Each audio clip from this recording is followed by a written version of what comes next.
ونصلي ونسلم على رسوله الكريم اما بعد فاعوذ بالله من الشیطان الرجیم بسم اللہ الرحمن الرحیم ان اللہ وملائکته یصلون علی النبی یا ایھا الذین آمنوا صلوا علیہ وسلموا تسلیما الصلاۃ والسلام علیک یا سیدی یا رسول اللہ وعلی آلک واصحابک یا سیدی یا حبیب اللہ۔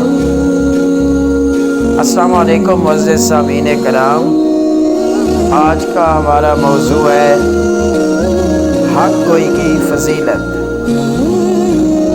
تو سیدنا ابو سعید خدری رضی اللہ تعالی عنہ نے سید عالم سرور کائنات فخر موجودات حضرت محمد خاتم النبیین صلی اللہ علیہ وآلہ وسلم سے روایت کیا ہے، آپ صلی اللہ علیہ وسلم فرماتے ہیں کہ افضل الجہاد و کلمۃ العدل عند سلطان جائر۔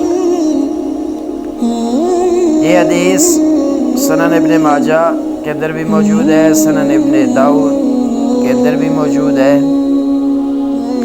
اس کا ترجمہ کچھ اس طرح سے ہے کہ ظالم حکمران کے سامنے حق و انصاف کی بات کہنا افضل جہاد ہے۔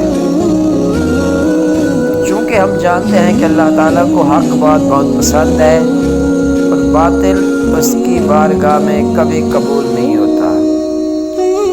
وہ ہمیشہ حق کو ارشاد فرماتا ہے اور حق کو سر بلند کرتا ہے۔